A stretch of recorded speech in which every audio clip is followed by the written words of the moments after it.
Hey folks, good evening. By day, I am Max Porter, the writer, editor, lorekeeper, board game designer, and stream host at City State Entertainment. But this evening, as many evenings, I am a dungeon master working on a campaign for my players. So, I just played the Wildlands. Played a session of the Wildlands over the weekend. Both the Blades in the Dark game, Rare Imports, and the Wildlands Dungeons and Dragons game. The Wildlands was on Sunday evening. It was a good session. It didn't go totally smooth, I would say. There were some things that I felt I could have done better. The beginning of the session was great. The players were all very excited about knowledge checks, about character development, about some of the inner conflict of the party. And that was all fantastic. Almost killing a player, because because he resisted his get, and the spell that he was cursed with. The task of killing an innocent man.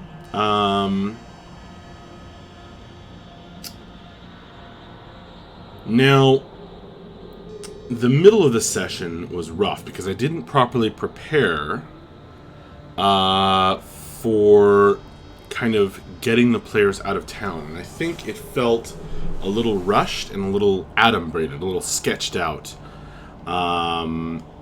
which it was. And I don't think it was terrible, but it wasn't how I wanted to go. So, now the party has left town, and they are up in the forested mountains between Toreen and Arkney. And as you can see, they had 3 straight-up failures in their travel skill checks. Pretty rough. And then I had them roll to determine the difficulty of the encounter, and they got a 97. So I feel fully justified in pulling out all of the stops. The one thing that there are 2 limitations. Oh man, Ladoween, hey there. Thanks for dropping in to say hi, Ladoween. I really appreciate it, dude. Yeah, I understand you gotta leave the office. I wish you could stay to watch too, but thanks a lot for dropping in to say hi. That means a lot. Thanks, Ladoween.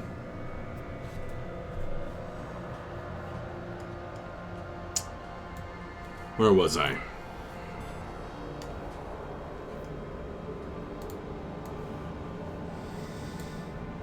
So,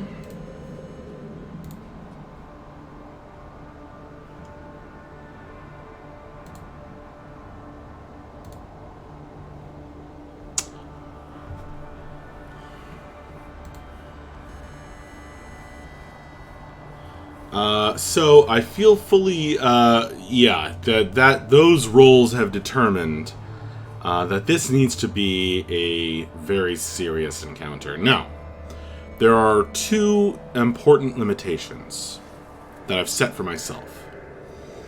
One is that in this region, in the region they are in the world, there, with a couple of exceptions, a couple of notable exceptions, there really aren't any massively powerful and deadly creatures around. Now, there is a dragon off to the west, clearly marked on the map. There is a some kind of powerful fiend that lives under the big lake. But the random encounters, which is what this is, random and semi-random encounters are basically in the level 3 and below range. Now, the number of enemies and their composition and preparedness is what I use the D100 roll to determine. So I feel that it's only fair for me to stick by those things and make this a real challenge following under those restrictions. Oh, and one thing I have to keep in mind, of course, is that one player is not 3rd or 4th level, but only 1st level. And he does have a pretty good magic item that I've allowed him to have, so that will at least bump him up to, you know, maybe a stiff breeze won't knock him over, but this could get pretty brutal for our scholarly guest player.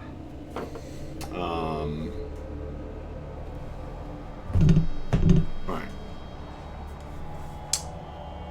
So I've got to keep that in mind and make it feel, if he does go down, I've got to make it feel fair. That's the key. I want this to feel fair, but based on the rolls, this random encounter, this not so random encounter, it needs to be the most serious challenge they've encountered while wandering around outside of civilization so far. Alright. So, to that end, I was going to I was always planning on having them meet up with this particular group of bandits. Now, the strength of the bandits and the circumstances in which the party encounters them, advantageous or otherwise, that I always was going to leave up to the dice. And the dice have spoken. So, one thing I'm doing here in the encounter I've got so far, and I did work on this in a previous stream, but I'm going to be improving it now. So the bare bones of the encounter are following my 3 pillars of a good encounter. Having thought about the opening, the middle or the fight, and the resolution. Now I'm shifting some of that.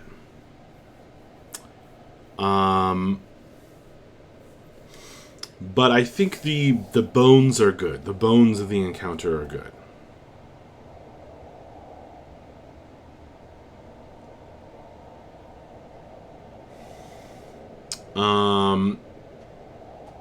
Now mainly the theme I'm still pushing in my encounters is teaching the players to smell a trap. This map, by the way, created by Ron Pepper MD on DeviantArt. Very pretty, very, very nice. Exactly what I was looking for, really.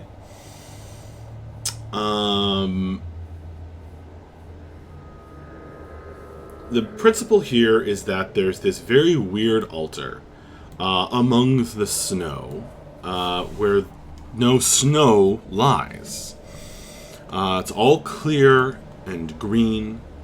And in fact, if they reach it, they'll feel a certain warmth and summery warmth at that altar. And this is intended to get them into the middle of the map.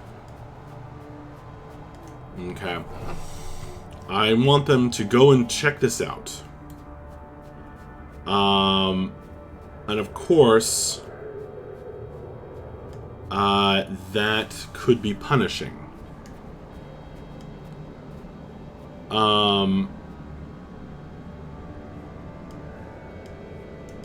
I also should strengthen that by making the edges of the map a bad place to be. Oh, hi, Kenny. I'm working on this encounter here. So these are a bunch of were-tiger bandits. And they are lurking at this shrine. And will be surprising the players. Now, part of the reason that I'm having them be these particular characters is because I want to deliver unto the players this handout I created. This letter.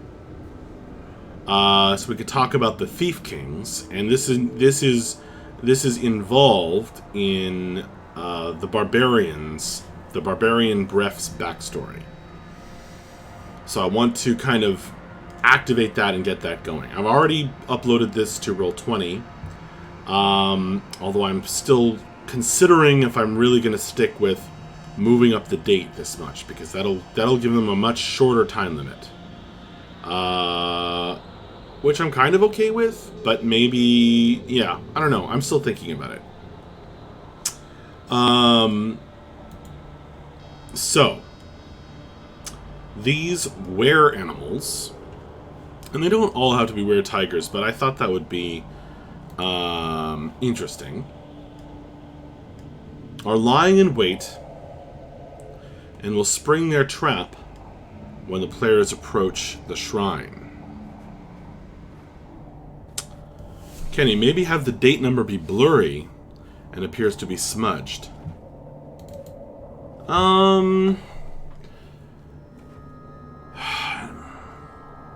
No, I don't want to do that because the whole idea of the adventure hooks in this Hexcrawler campaign is that the players have a reason to be at specific locations at specific times. And if they don't know the date, they're just going to ignore it. So they need to know the date, and I wanted to... This is my solution, because I made the date for this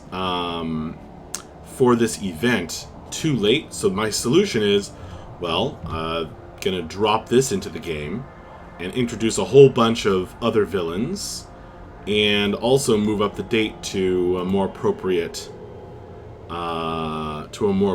time. Yeah, smudging the date would give me more wiggle room, but it also would mean that the players wouldn't necessarily know what to do, wouldn't necessarily want to respond.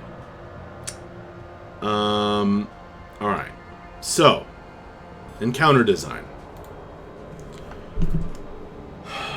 So I've got some different competing goals here. I need to up the challenge. I was going to have these tigers hiding in the trees. The players hopefully approach this shrine to check out what's going on.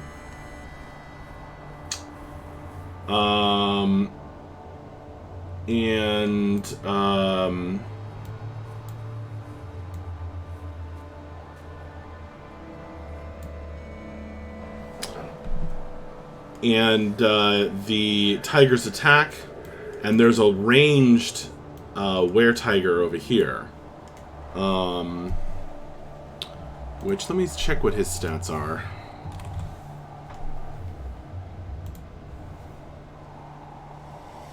So he's within the challenge rating limit, the upper limit that I would use. In this particular region of the world. Luring people to shrines is pretty easy. Anytime players smell treasure. Oh man, I've gone to that. I've used that as a method a few times at this point, Kenny. I wonder if the players would be still tempted. But treasure's not a bad idea. And I think this shrine that is clear of snow in this snowy mountaintop is definitely weird enough to warrant checking out. We'll see. They know they can get like a blessing or something from shrines. So this guy, longbow, +4, 1d8, +2 piercing damage. That's not much. That's not much.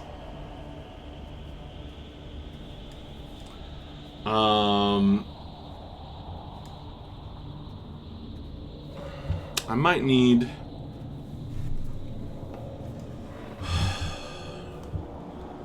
I might need some other things. Now, one thing they have set up are these avalanches.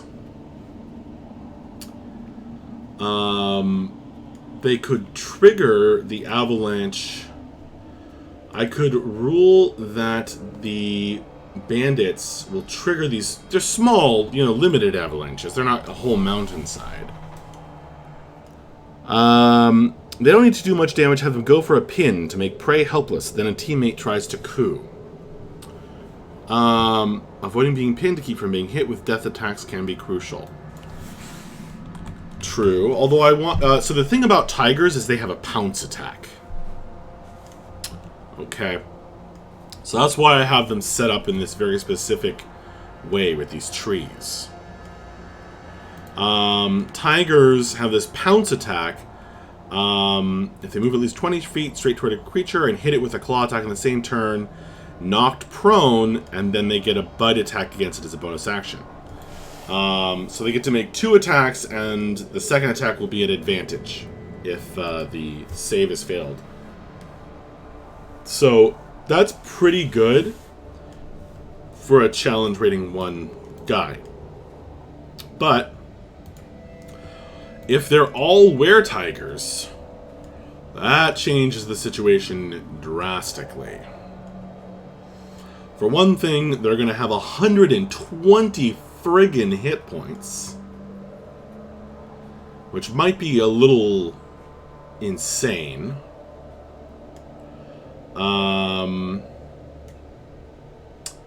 The tiger form...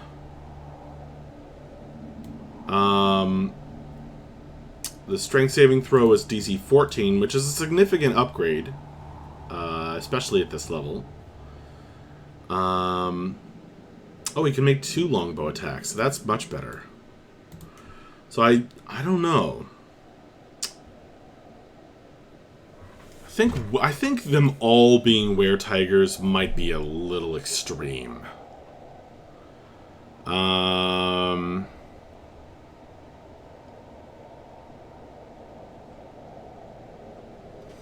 Damage immunities. Oof. From non-magical attacks not made with silvered weapons. Well, they've all got either silvered or magical weapons, so that won't come into play. Still, 120 hit points. That's a lot for them to get through.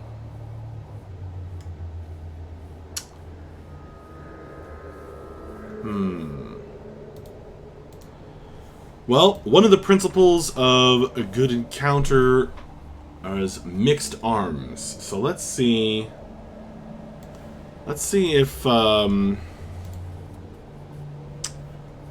there's another were creature that's maybe not as extreme as a were tiger. Perhaps a were rat. Where rats only challenge 2. Werewolf. Werewolf is challenge 3. The thing is, I don't want to have to keep track of too many different types of monsters. But if they're all in the monster manual in the same area, then that won't be so bad. Let me check that. Do.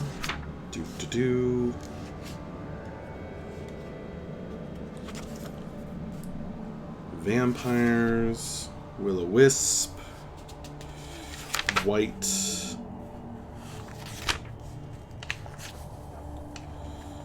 Okay, it's not under W in the monster manual. Oh, it's probably under L for lycanthrope.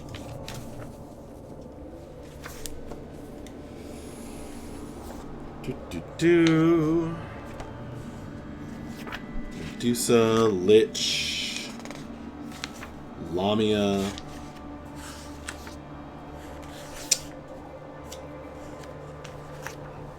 Should be at the end of the L's, not the beginning. Ah, lycanthropes. Here we go.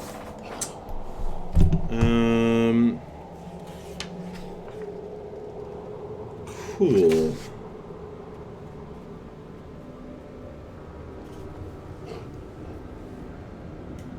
I guess a good question is if I mean, everybody's, wants to become a lycanthrope. So I have to decide in my world exactly how that works.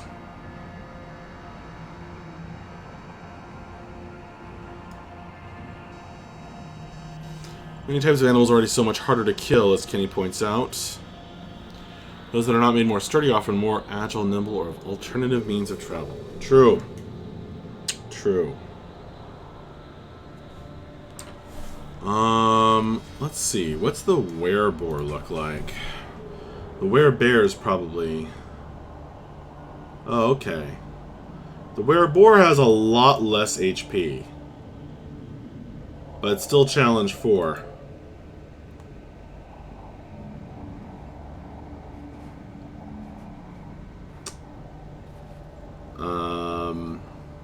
Nasty. Cursed with wereboar lycanthropy.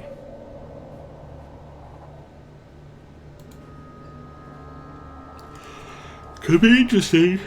Oh, excuse me.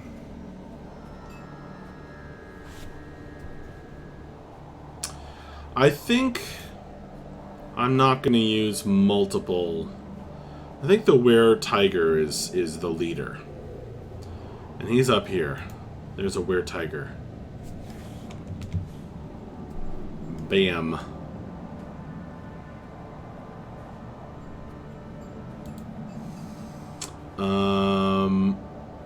A good question is, what kind of were creatures do I have? Do I have everything?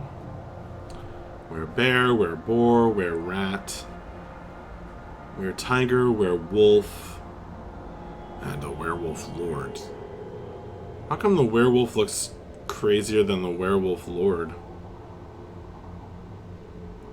Whatever.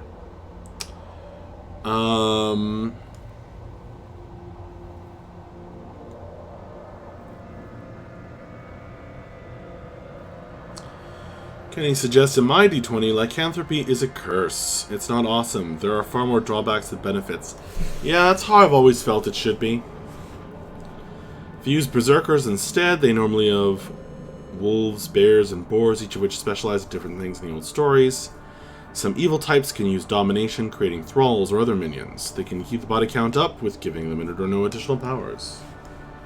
True.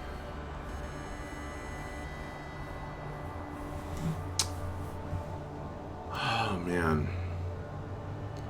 I do have this cool setup already.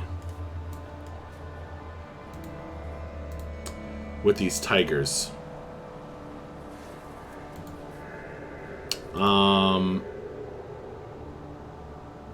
So maybe this guy is kind of an important character. I have a name for him. What is his name?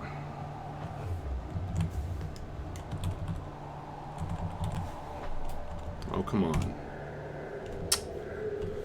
I'm sure I have him somewhere. Really?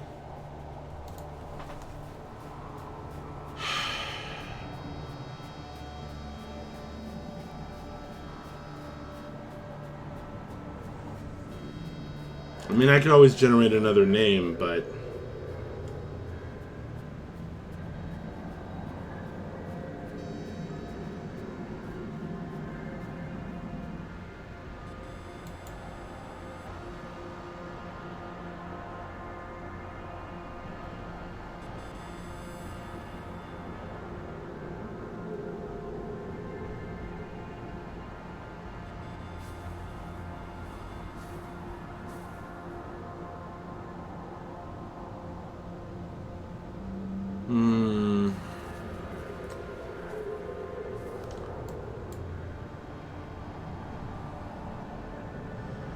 I wanted this guy to have a,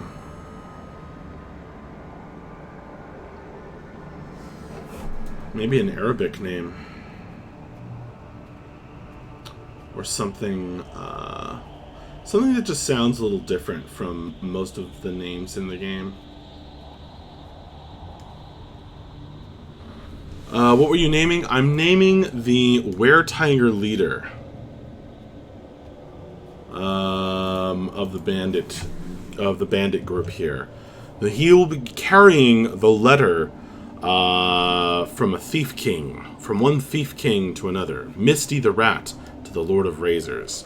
So he is with 120 HP. He is going to be a pretty serious foe.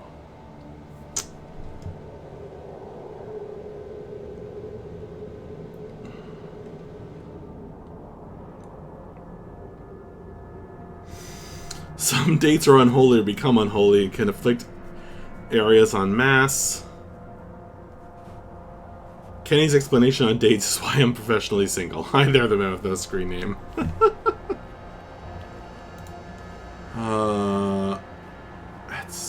It's minor.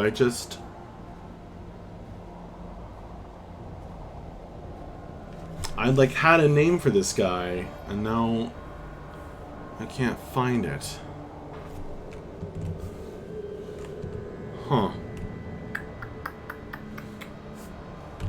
I mean...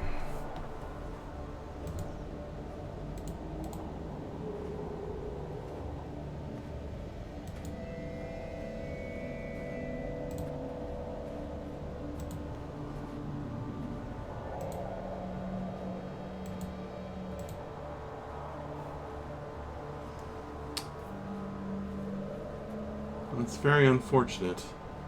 Alright, time for a new name. Let us go to fantasy names generator.com.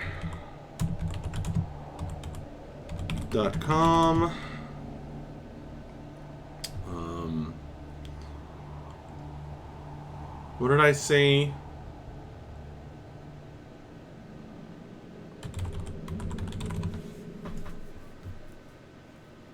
Werewolf name generator.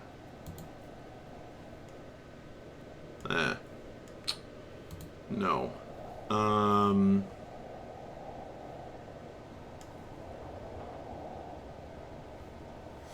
People are scary. Well, this guy is very scary.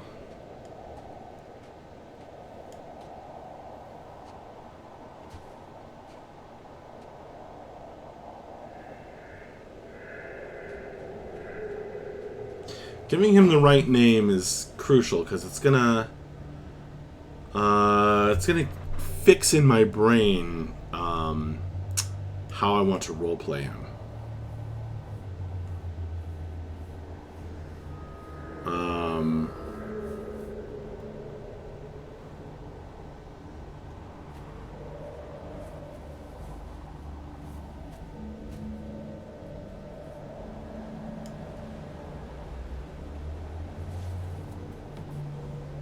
Wolf in Russian? Well, I don't want him to be wolf themed. Thanks for the suggestion, Kenny, but I mean,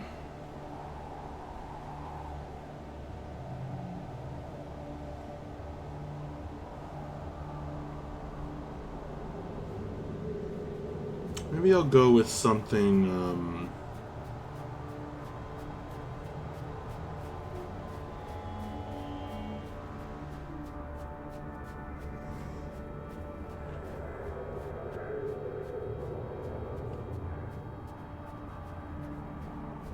I could give him a Hebrew name. That's kind of interesting. I'm gonna go with Arabic/Muslim names. Let's see.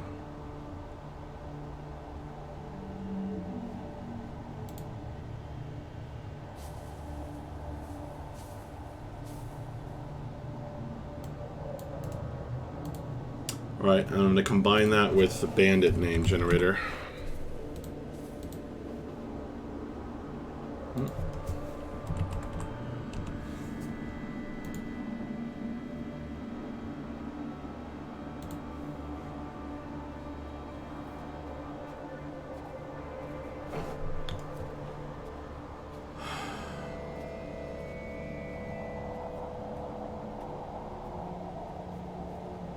Although Raoul the Wild is fun.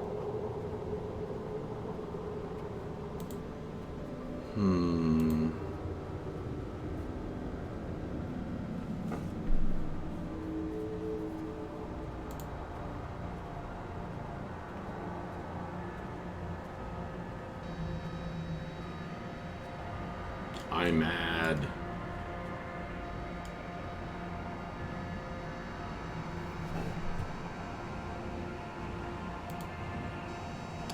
Okay, I like Rashik. That's good. Rashik.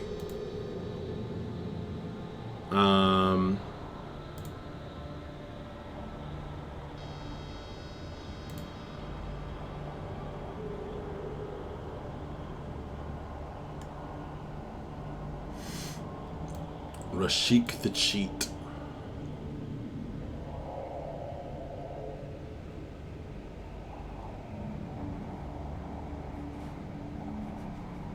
That seems good. Alright. So I'm going to make a little note here.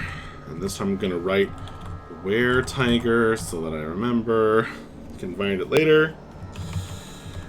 Rashik the Cheat. Okay. I'm going to add a were-rat. Okay, so I've got these tigers. So Rashik the Cheat. Actually, no, he shouldn't be called the Cheat. He should have a name that suggests that he has 4 tigers that he commands.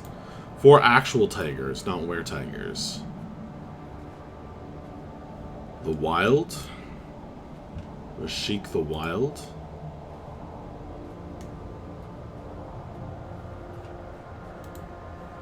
That's fine.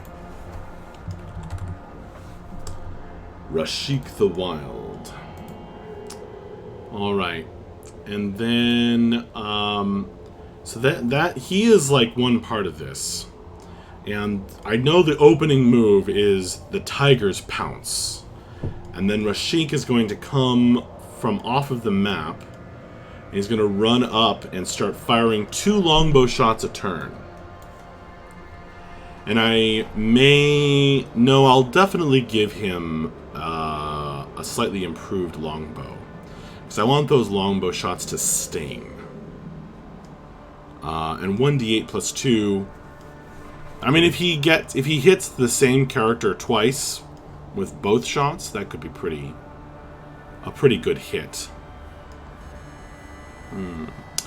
But I think most of the danger of the were-tiger is in their close-up abilities, where he can pounce and get in a claw and a bite and knock you down, and it's like D10s and D8s, and it's just real frickin' nasty. So I'm okay with giving him a slightly improved longbow.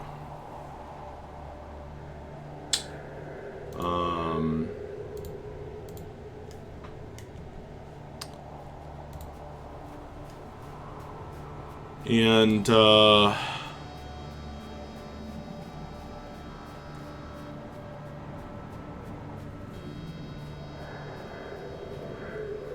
think about what the longbow does, what magical effect it applies. Crazy-eyed Roby?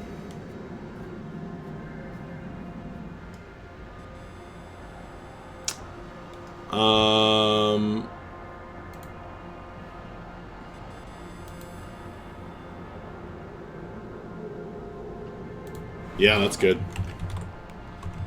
Crazy-eyed Roby. Roby. So I'm putting a were-rat into this. Because that's all well and good. But A, somebody needs to be triggering the avalanches.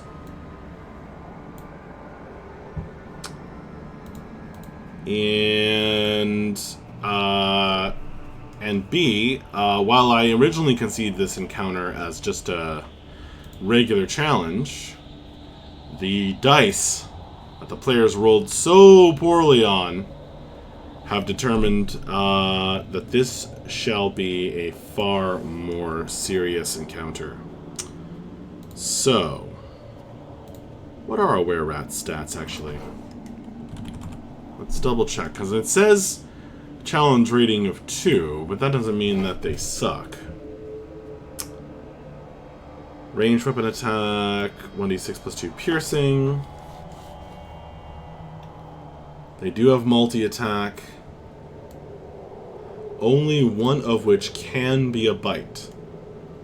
Humanoid or hybrid form. So, as a were-rat, you can bite people?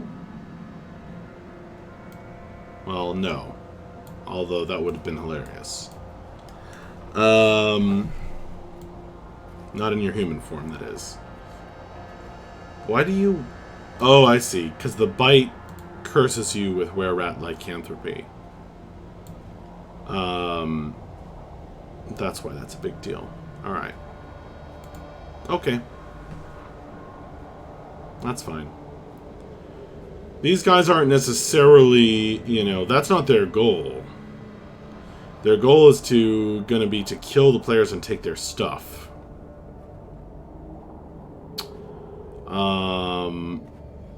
But it is gonna be hard because there's mountains on either side of this ravine. There's steep slopes on the shoulder of these mountains covered in snow.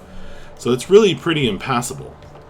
So even these experienced bandits are gonna have a hard time escaping out of that if things go poorly.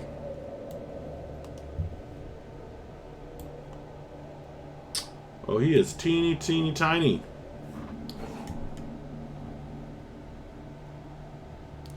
That's fine. I'm putting this on the GM info overlay so the players can't see. So when are they going to trigger these avalanches is the question.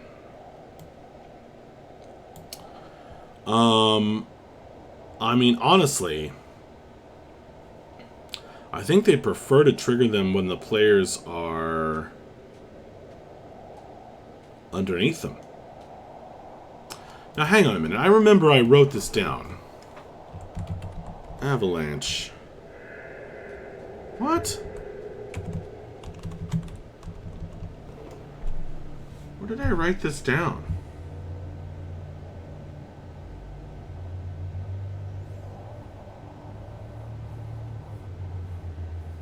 I must have put it in the wrong document.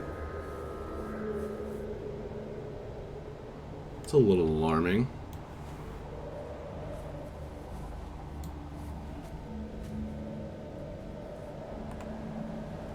Where else would it be?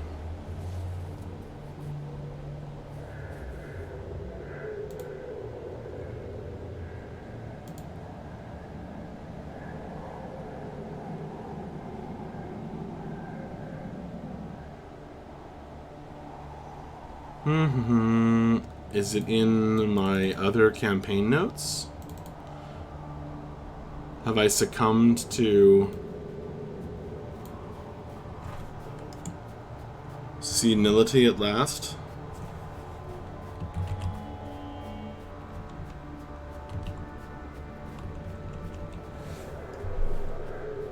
I should go back and watch the video. I know.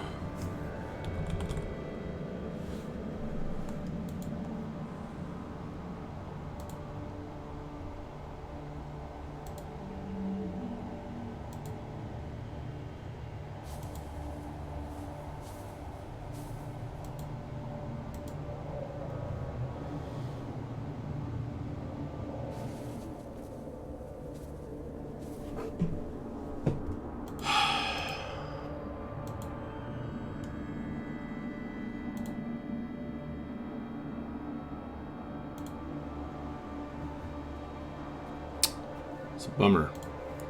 I know I wrote this down somewhere. I worked out the damage that the avalanche was going to do.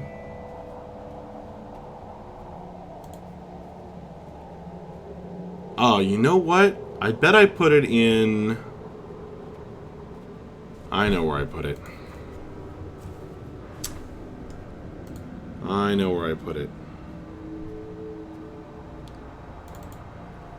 Pillars of a Great Encounter. Yup. There it is. The pillars of the encounter of the opening, the fight, the resolution. Pounce. The tigers are hiding in the trees. Describe the shrine. Okay. So this is why I keep things all in one gigantic, messy document. Is because then I forget where stuff is. Otherwise. That's my justification.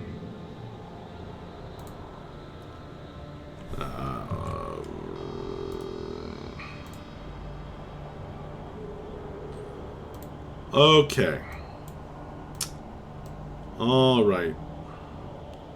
Jiwa bin Sugriwa was the guy's name. Jiwa bin Sugriwa. But, of course, this was before I decided that he was a bandit.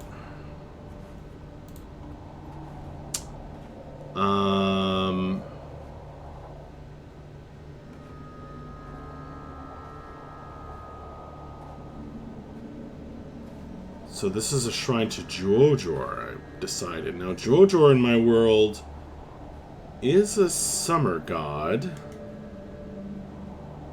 I think it's July is the equivalent month that the god is gives his name to.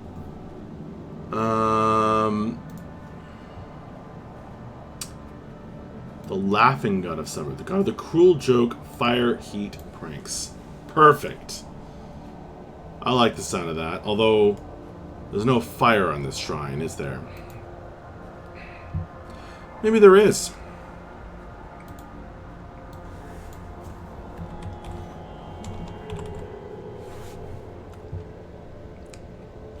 A hidden flame that will only reveal itself when the time is worst.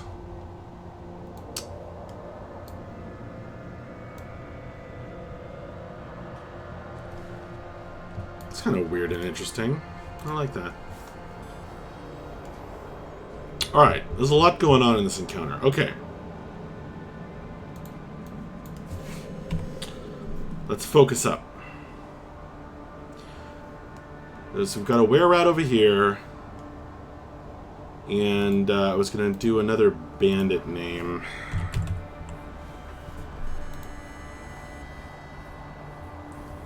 Here we go. Oh, well, I've already got Crazy Eye.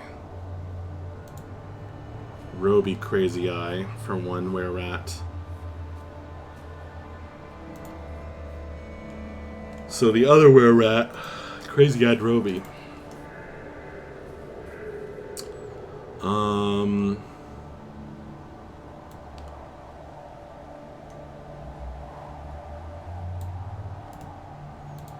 Kind of like Grinning Carlo. Alright, excellent. Okay. So now this encounter is starting to take a little stronger, more dangerous shape. Because what can the players do? All right. If I'm thinking about this like a strategist,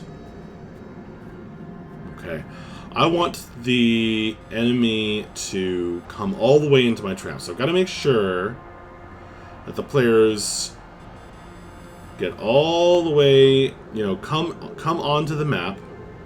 I've started them under the avalanche, which is perhaps slightly unfair. No, I'm fine with it, because the reason is I really don't want the players to just stand here at the edge of the map and use their long-range spells to, like, pepper the enemy without ever moving or engaging with the rest of the map.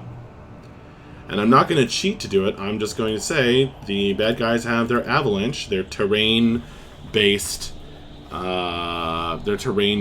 preparations right over the entrance to the map. So that is on the players. And I will describe the towering piles of snow looming threateningly overhead. So it won't be they will have every opportunity, short of me saying, you need to get the hell out of there, to move out. So what did I write down for the damage?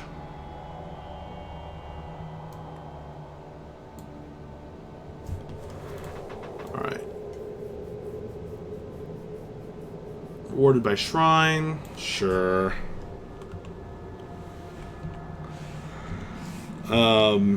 And rewarded with the letter from Misty the Rat, which Rashik is carrying.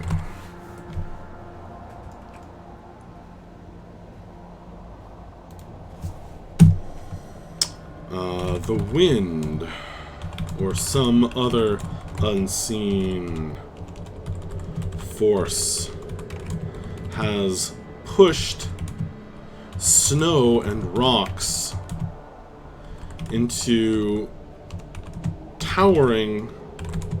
I'll just say snow, because how would the rocks get up there?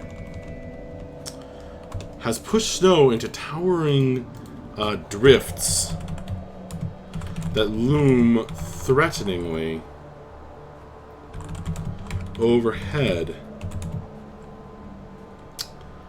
at this, on either side. On either side at the entrance to the vein. Excellent.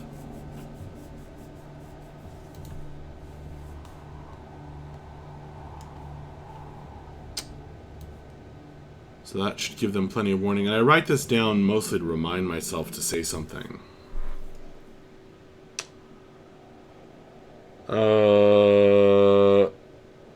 Yeah, that sounds like a mess, Kenny. Yeah, more, like, I don't know. I've been thinking about splitting the notes in this document, which is up to just 35 pages. With small font, though. I've been thinking about separating it all out into separate documents. But, man, it helps to have it all in one place. It really does. Just a giant, it's like having a notebook at the table in a physical game. You know, just scribble stuff down in, and it's all in one place, so it's like anything, and all the scribbles are there.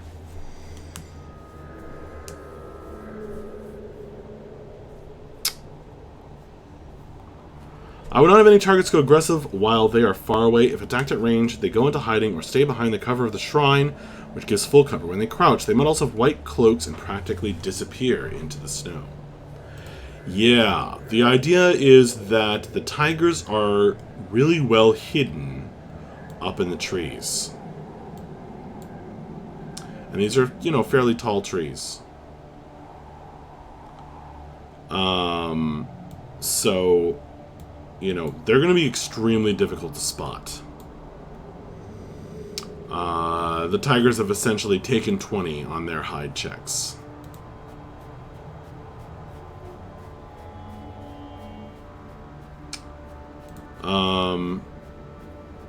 And since I have decided that on exactly what all is in here, I might as well enter their HPs.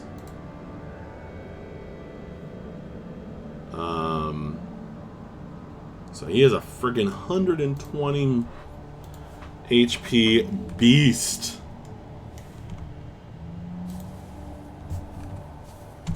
His AC is 12.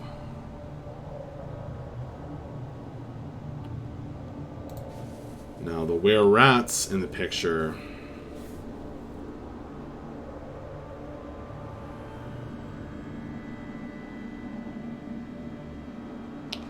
$33 and $12.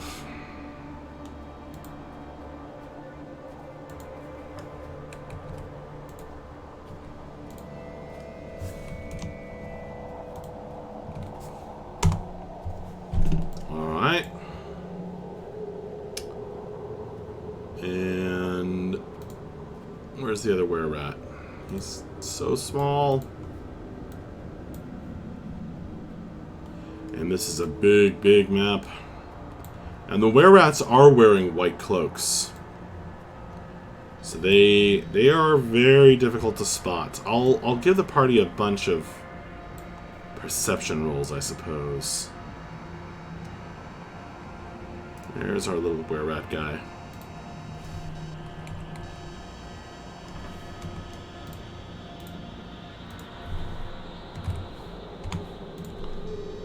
And are they small? Medium. Man, why do they look so small?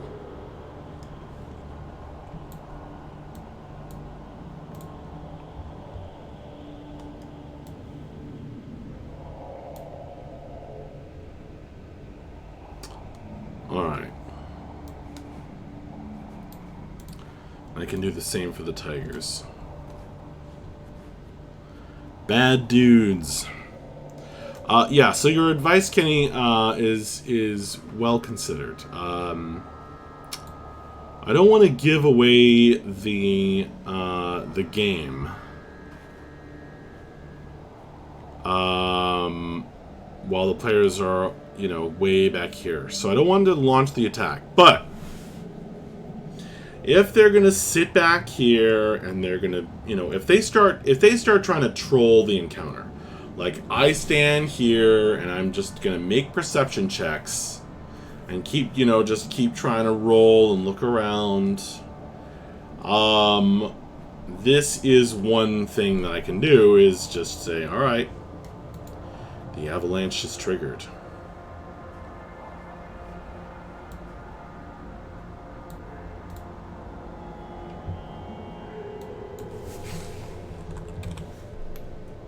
And oh yes, how much damage does the avalanche do? I decided.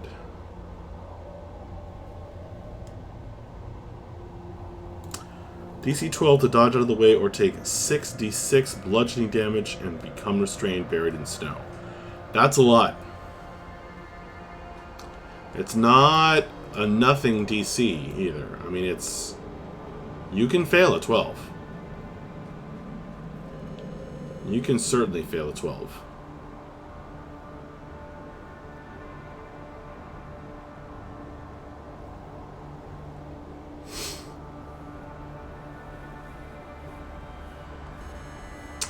That would kill my first level player.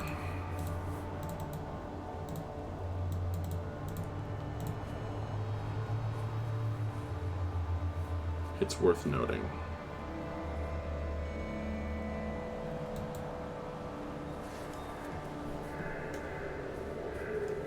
I mean, 66.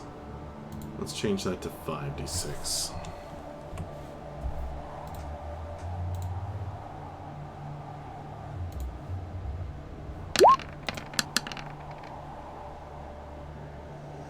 $24 damage. Yeah, that could knock unconscious Uh, one of the third level characters, let alone the first level guy, he would be dead. He would just be dead. He has 6 HP.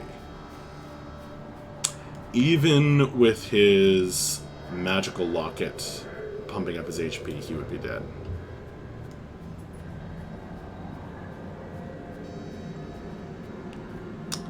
Mousing over the rats where the rats will be. I see what you did there, Max. Don't go there.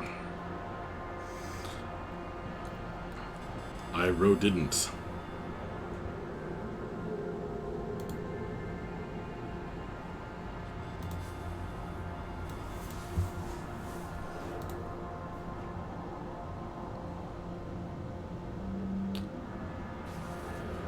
Alright, so the Tigers are pretty serious. Tigers are pretty serious. I'm surprised they're challenge 1.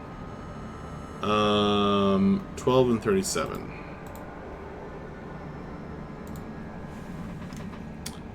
This has become a very dangerous encounter. The players are going to have to really keep their wits about them if they want to come out of this unscathed. Well, they probably will be scathed.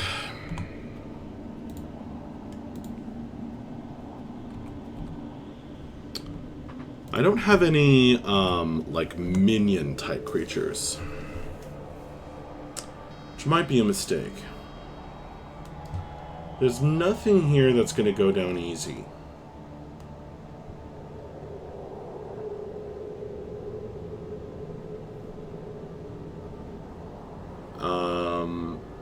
And that means that it could feel a little frustrating.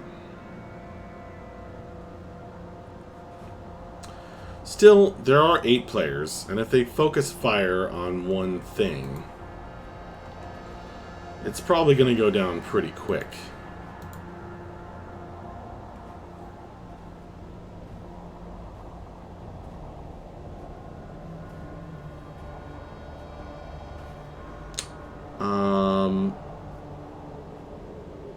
Yeah, I mean, it's on them, though. They've got to try and see what they can do. I mean, if they knew, if they were watching this broadcast, their best thing they could do would be to everybody move out of the avalanche zone. Somehow spot the were-rat. Focus fire on him while the melee guy sets up. Never go anywhere near this. And basically attempt to take this guy out and then circle around and get up with this guy. Now, they have spotted the campfire. So they may actually decide to try and climb up these snow-covered rocks to go check that out before ever heading over here. Now, if that happens, they'll just find his tent. I'm not going to trigger the encounter yet. Of course, I could. If they started trying to climb the rocks, I could trigger the avalanche.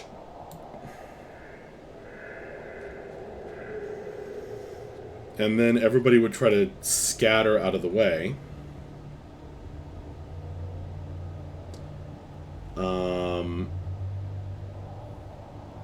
But then, see, the thing is, if the avalanche is here, this is the problem.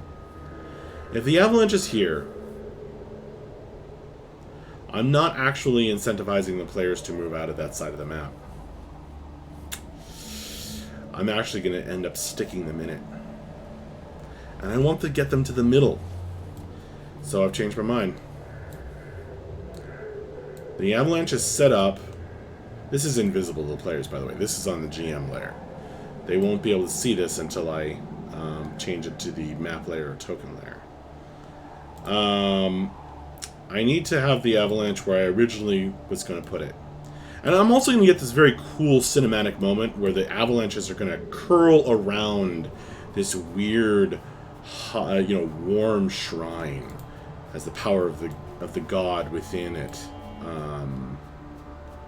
diverts the snow. So that's not something I want to give up. I love how hard this guy is to spot, because that means the players are actually physically going to have a hard time spotting him. And he's just going to be sneakily hiding up here and picking at them with the crossbow. Alright. So if they go up here, if the players go up here and decide to check out the campfire, they'll find it's been recently used, and the tent...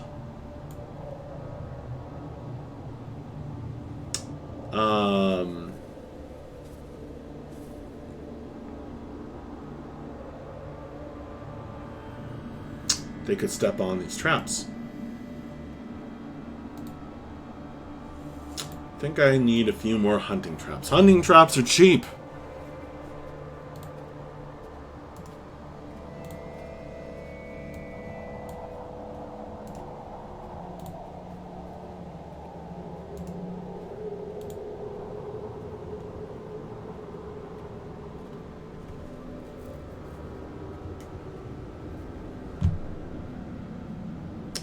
So it is perfectly reasonable for these bandits to be carrying a number of them.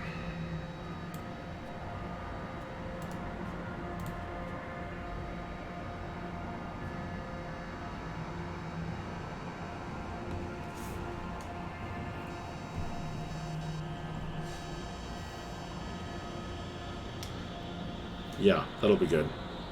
Now, if they walk up here and step on a trap,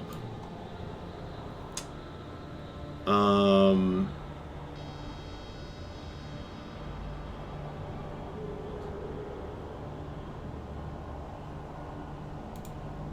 hopefully it will simply deter them from approaching this tent.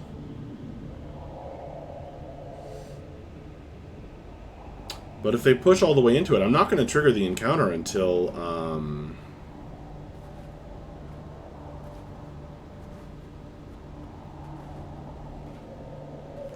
the time is right.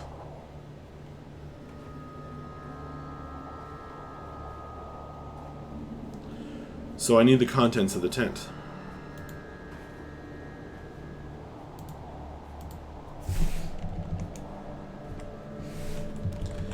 Inside the large snow-spattered tent, you find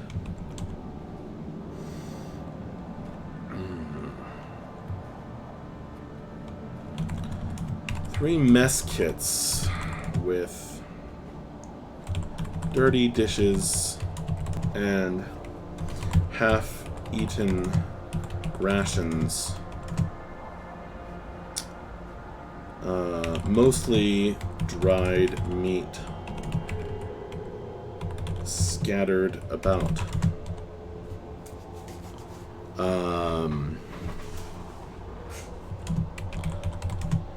A couple sets of warm winter clothes with an unusual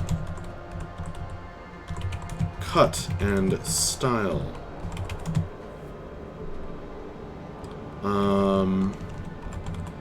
Mostly deer skin and another prey animal.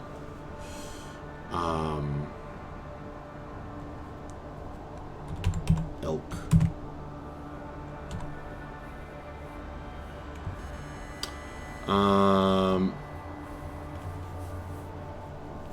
Hi, Karasthina.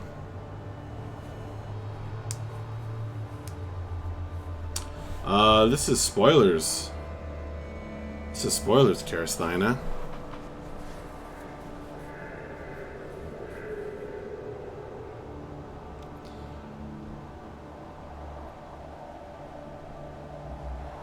I'd retort I was a warlock, but I think some Hell's Angels frequent my town.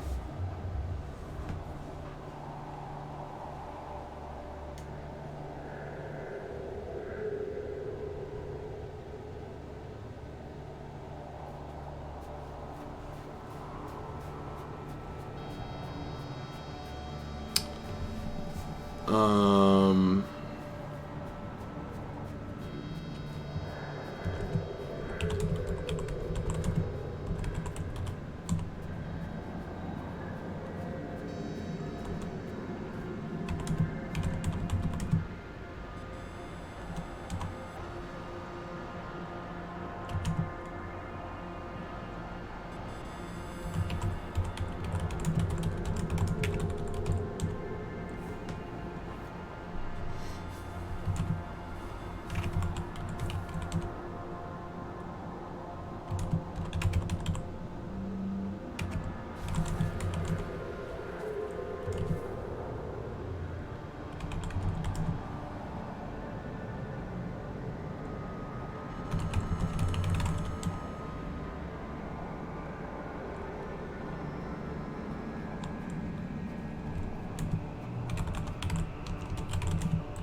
Other detritus in the tent.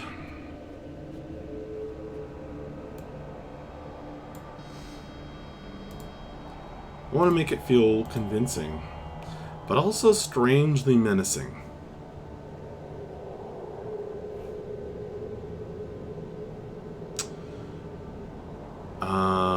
What other things would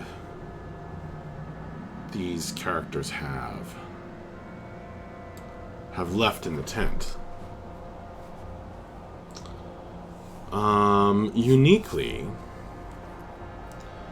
unlike most, these guys would carry their money on them because they don't trust each other.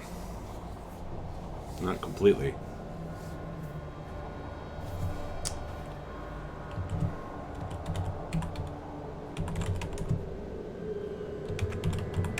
Scratched and worn.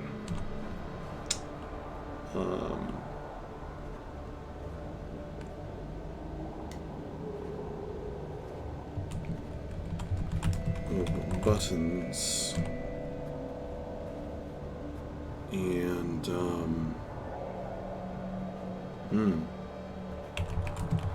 ice axes and crampons.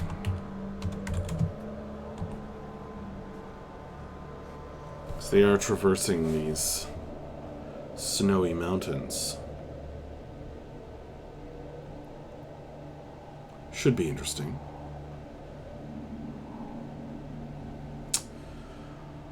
All right.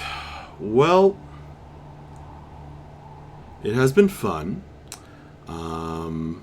If you enjoyed my stream and you want to come back for another one, remember to click the follow button. I'm going to turn this off for now. And I hopefully will be back again tomorrow night with some more campaign prep. The Wildlands campaign is really heating up despite the snow, and I'm really looking forward to next game. So thank you to everyone and anyone who watched or will watch this stream. Arctics, hello friend, how you doing?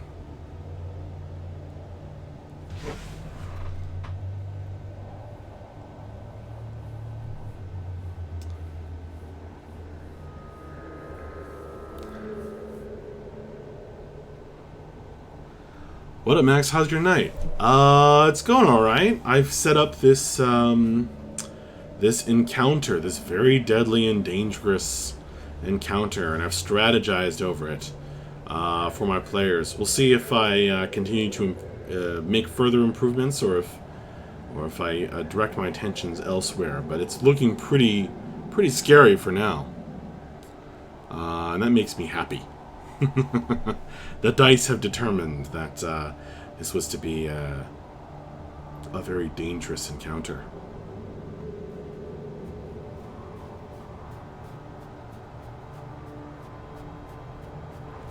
Yeah, man, that data sheet is insane. Oh, you mean the notes document?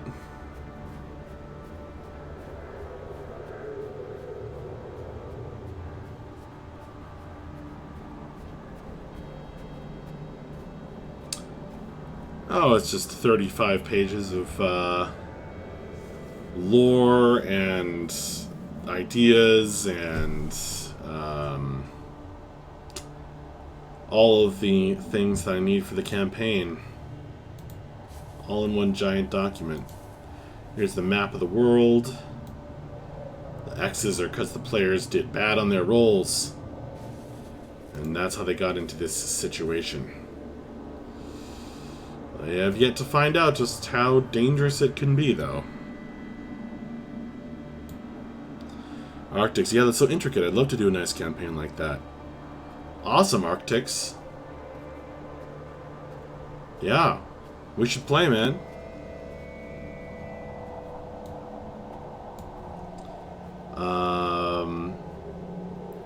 This campaign is really getting going. You know, it's always a magical moment. Is always when the players start treating the campaign like a real world. And I've kind of leveled up myself. You know, I keep working. I think being a dungeon master is something you keep working at. And I've kind of leveled up myself, and I've gotten that to happen. You know, bottled that lightning a little bit. The ambient sounds make perfect sense now. Yeah.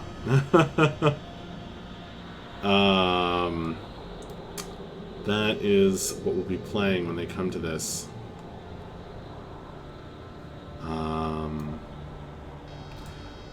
Yeah, on next Sunday night is when we'll actually play. But I do all the preparation and all of this, you know, talking about how to make a great encounter tonight, or improve an encounter that I already had an idea for. Spoilers, Karasthina.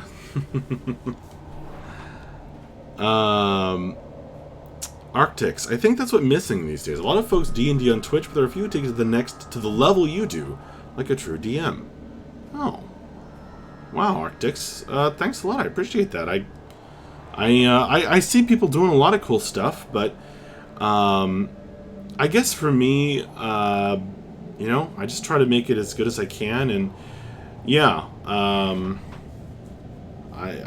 with you know, doing the things that make a good game, and I've learned a lot about. I've got lots more to learn, but I've learned a lot about you know, what makes a good game, what gets people excited about the world. I've gotten better at it, and I suppose it'll be something I work on forever. But yeah, I recently was working on the Villain Mind Map, which is this crazy looking document. Started out very simple, looks crazy now, but now I've got, you know, 3 videos showing exactly how I did it. And this is how I track the villains and the vast storylines and background sprawling conspiracies of the campaign, but also allow myself enough flexibility to make things up in the moment if I need to. So yeah, been working on a lot of stuff. 35 pages, you're running a campaign, not writing a term paper. Well,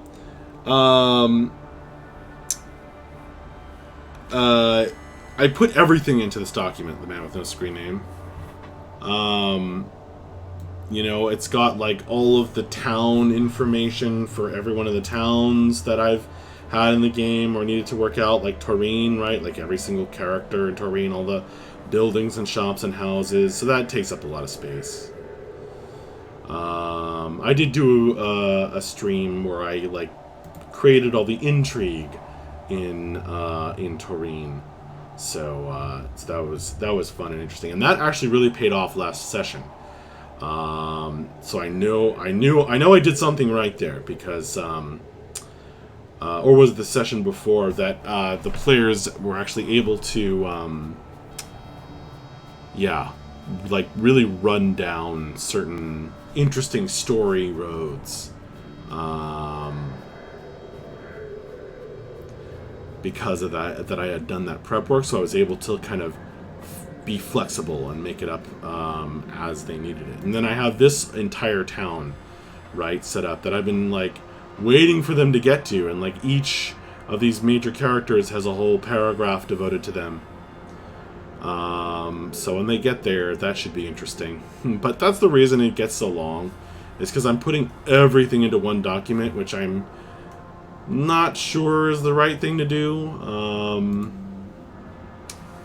But it's just so much easier to just have one document where I'm like, well, you know, I need to make script. I need to, you know, jot stuff down from this session, like things the players did or found out or whatnot. And so, you know, the fact that I write that all in the same document means that I never like have to go hunting for things or copying them over. Arctics, that's awesome. I can't wait to see it played out. Well, awesome, Arctics. If you're not streaming yourself on next Sunday night, absolutely come on by. And I also stream my game on Saturday night and do all the campaign prep every night that I can stream. So, you know, lots of stuff. And I gotta check out your stream, Arctics. Oh yeah, I've gotta upload all my videos to my YouTube. That's right. So I can keep all the all those sessions, all that content that I've generated. Gotta preserve it.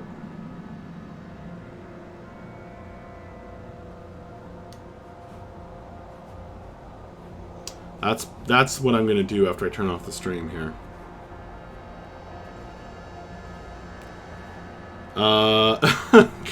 You're running a campaign, not directing a Kurosawa film. Oh man, you can't beat Kurosawa. Truly one of the great filmmakers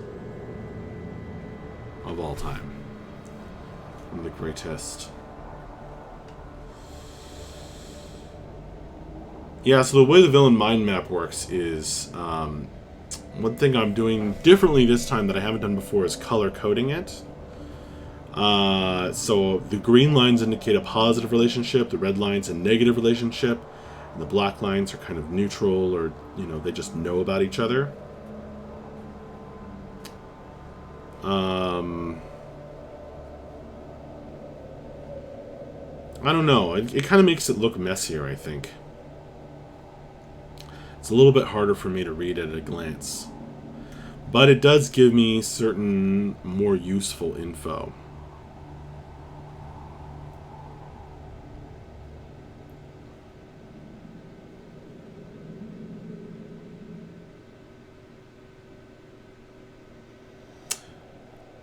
Yeah, man, it'll be good content for folks who want to DM and create stuff on Twitch, says Arctics. Well, good.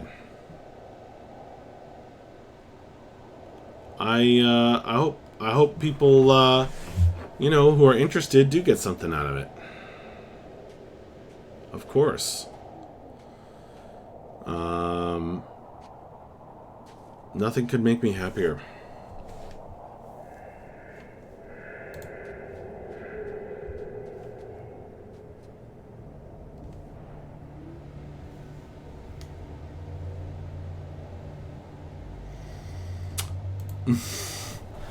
Karisthina, seeing the spoilers. I'd like to point out that this is only level 3 of the campaign.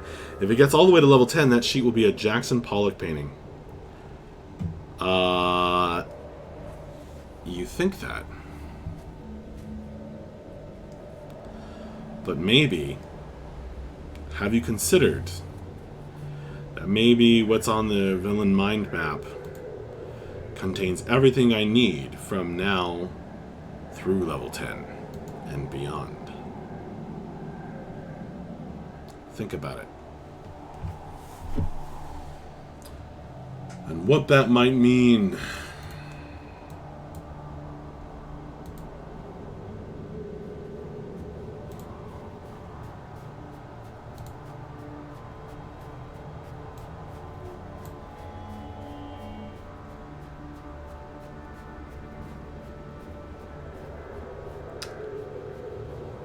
One thing that's kind of weird is I have a smaller map for this town than the other town, but it's actually meant to be a larger town. So I've been trying to decide whether to get a bigger map and put that in, or just say, like, look, this is downtown, and everything interesting is going to be around here. So we don't need the rest of the map. I don't know. I've gotten so used mentally to this being this town that I'm not sure. To be fair, a flowchart that resembles autumn leaves would be baller AF, says the man with the screen name. I suppose that's true. Alright. I hope you do stop by Arctics.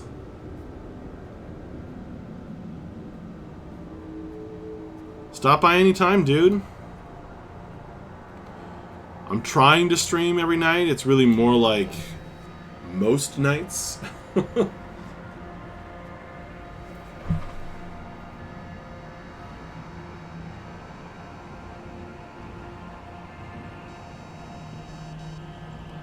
Always good to see all of y'all.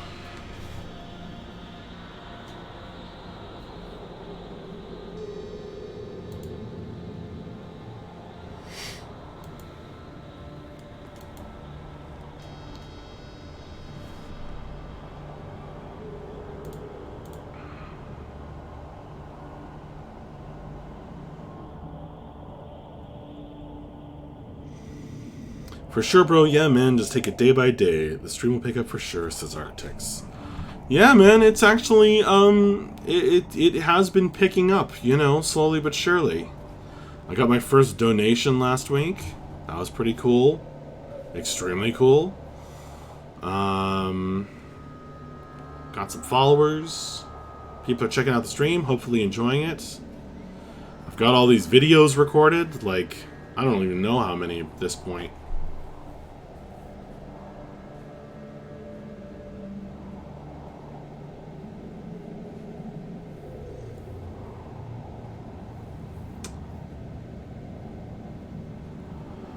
Arctic says, toss a panel in your channel description that talks about who you are, some of what you've done, what you're doing.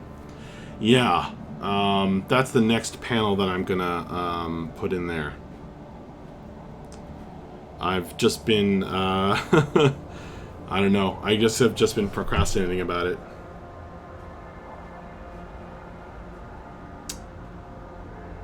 D&D folks will totally listen, they just need to know why they should, and you certainly have reasons.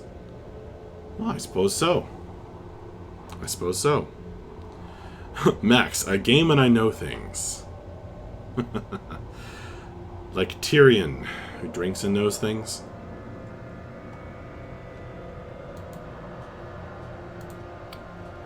Yeah, I definitely need to do that, Arctics.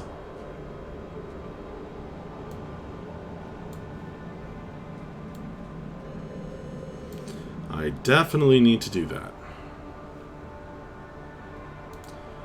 That's probably the next thing I need to do for the channel. That and setting up a Moobot.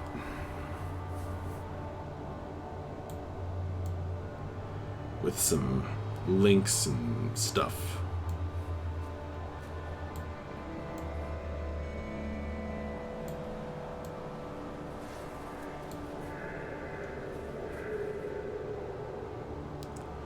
Arctics, when are you streaming next?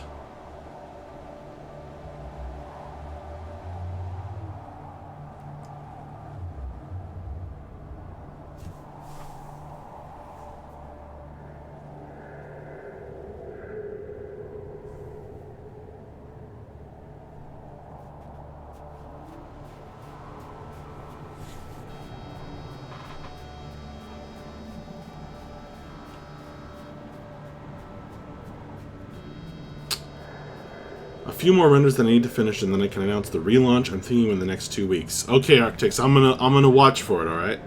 I really wanna see the relaunch.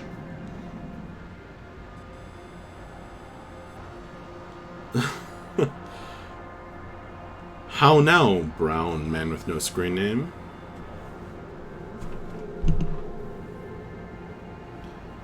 Of course, Arctics, and I'm just really interested and curious. I mean, I've looked at your channel in the past, but that was a while ago now.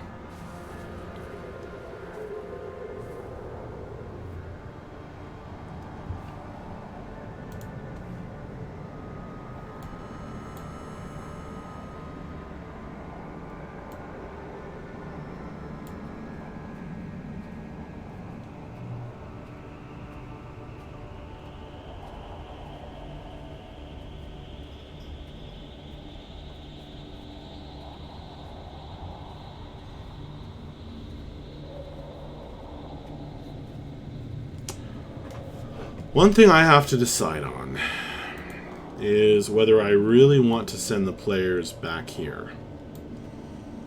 They went down here, or they went here, they went down here, they went back here. They got one mission to go here, and then another quest up this way, and this way. So they're going here. I really want to send them back here in the imminent future. I guess I do. I guess I do. Yeah, I gotta stick to it. I mean, I really want them to tread, like, new ground, but also, like, sending them back here presents some interesting choices, because do you cross through the deadly magic contaminated zone, or the dragon's lair? Arctics. Yeah, I was heavily involved with the Bless Online team and their launch, which ironically enough did them insanely well. I only stuck with it because after they flew me out to San Francisco on a media event, I had a chance to meet the creative and game director, both Korean, and they shared with me their plan. However, they strongly deviated and flopped hard, within literally a year of the announced server closure in September. Oh man, that's rough, Arctics. That's really rough. That sucks. That really sucks. Oh well.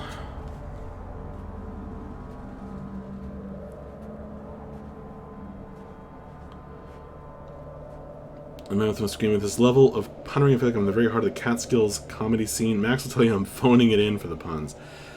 Oh yeah, I still remember when the man with no screen name threw down with me and did was like a quadruple pun. Arctics, yeah, I hate to see that happen. I hate to see that happen. Those guys were pumped for their project. They were strongly commandeered by their lack of understanding on how us Western folks enjoy our MMOs. Yeah, there's a real brutal, like, cultural kind of divide or cultural difference there in the way the MMOs work. Oh man, I hear the baby. She is awaking.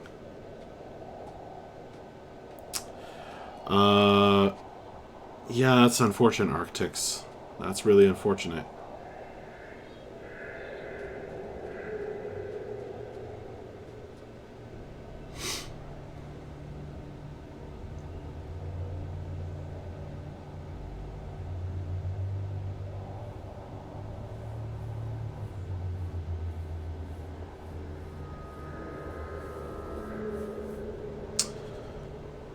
Well, I'm sure there's very little you can tell MJ that would surprise him about, you know, in that sort of thing, Arctics.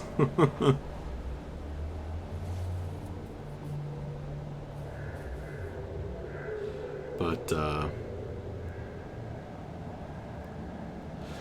you're always welcome to come by if you can make it to a Friday afternoon stream on the CSE channel.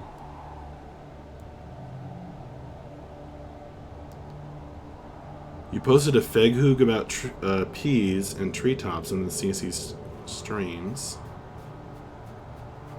I think I got a kudos from Megs. Nice, the man with no screen name.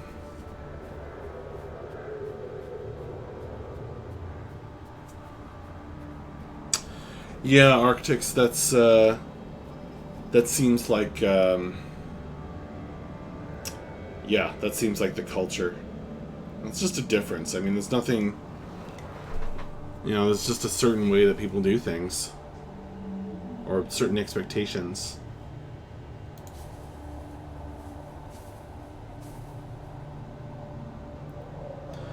Instead, they forced the game director to stick to the same launch schedule, the original back in KR, which will never work here.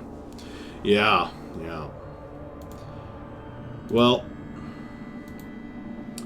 anywho, I think that's it for DM prep tonight. I'll probably come back again tomorrow night. And, you know, as many nights this week as I can make it. I will be taking your advice, Arctics, and putting in a panel like that. And thank you to everyone who came by the stream. You're all awesome folks. I will see you another time.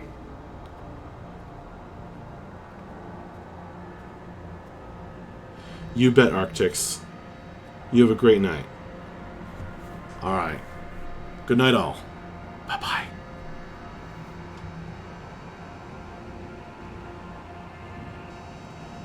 You're welcome, Math, no screen name.